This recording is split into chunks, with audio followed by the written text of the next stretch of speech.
Kierkegaard, The Anxiety of Choosing Yourself. Dive deep into the restless sea of self-discovery, and you'll inevitably bump into a lighthouse named Søren Kierkegaard.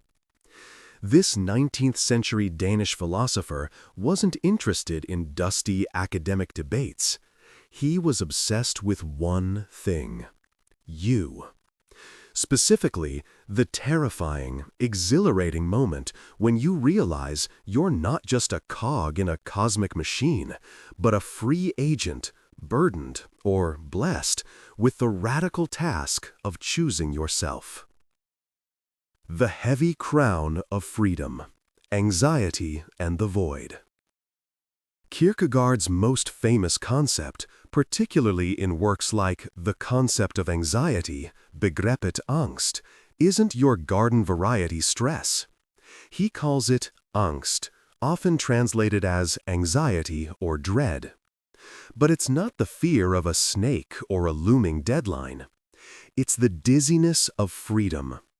It's the feeling you get when you stare into the sheer, unbounded possibility of your own existence. Think of it this way. When you stand on the edge of a tall cliff, you feel a natural fear of falling, a true fear. But Kierkegaard points to something deeper, the unnerving recognition that you could jump. That dizzying awareness of your own capacity to act, for good or ill, is angst. This anxiety isn't a problem to be solved with a pill. It's the fundamental condition of being human. It's the silent scream that tells you you are not a determined entity. You are a possibility.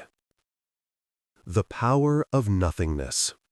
Before you make a true choice, you are, in a sense, a nothingness of possibility.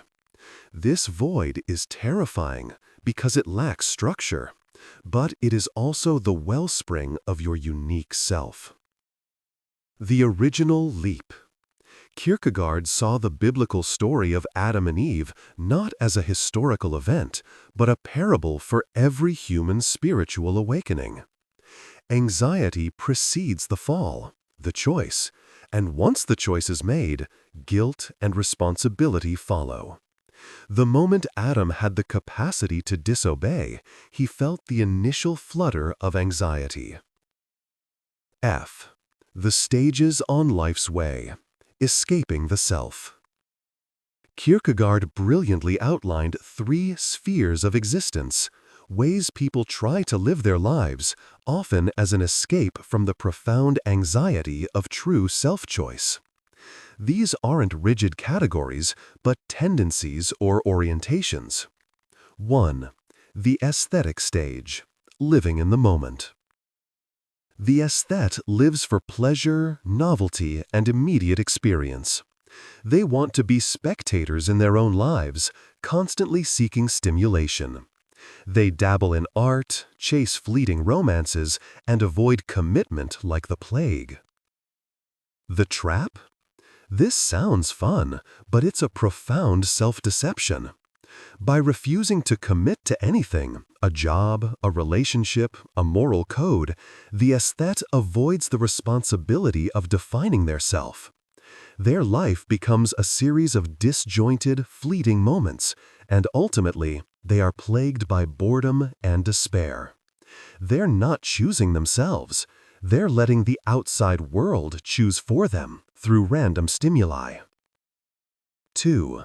The ethical stage, living for the universal. The ethical person rejects the self-centered chaos of the aesthete. They commit to universal moral laws, duty, marriage, and community.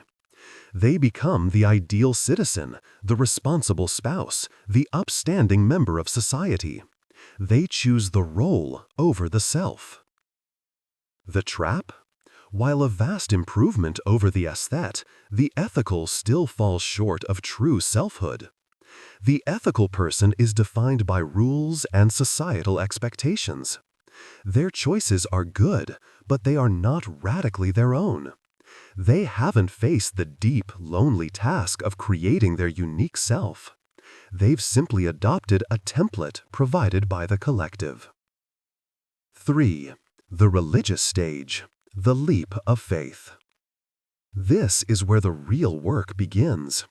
The religious person understands that sometimes the universal ethical code is not enough.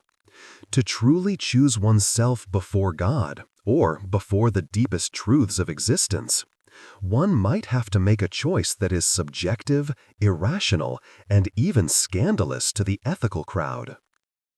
The teleological suspension of the ethical. This is Kierkegaard's famous concept from Fear and Trembling. He uses the story of Abraham, who was commanded by God to sacrifice his son Isaac. Ethically, this is murder. But religiously, Abraham is asked to make a leap of faith. A terrifying, solitary decision that transcends the ethical sphere.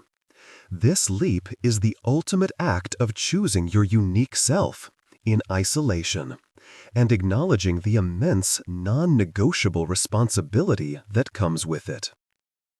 The anxiety of choosing the authentic self. The true task, according to Kierkegaard, is to move beyond the aesthetic thrill and the ethical duty into the realm of authentic self-choice. This is what generates the deepest, most defining anxiety. 1. Confronting possibility. You must look at the infinity of things you could be and consciously rule out most of them. Every yes to a specific life means 1,000 no's to other possibilities. This closure of possibility is a painful, anxious process. 2. Taking ownership. Once you choose, you must own the choice completely. There are no excuses, no appeals to societal norms, and no blaming fate. Your choice defines who you are, and you bear the full, agonizing weight of that definition. This is the self in its act of becoming. 3. The subjective truth. Ultimately, Kierkegaard argues that truth is subjectivity. The important truth is not some objective fact about the universe, but the passion, commitment, and way of being with which you appropriate your choices. The how is more important than the what. In short, the anxiety of choosing yourself is not a sign of failure. It is the symptom of freedom.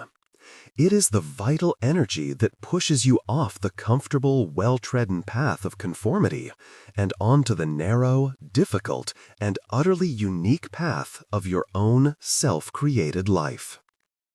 If this deep dive into the philosophy of self-choice resonated with the dizzying possibilities in your own life, don't let the conversation end here. Smash that like button if you felt that Kierkegaardian angst, and let me know in the comments which of the 3 stages you think most people are stuck in today. And of course, if you're ready to embrace the anxiety of true selfhood, make the ultimate leap. Hit that subscribe button and join our community of thinkers.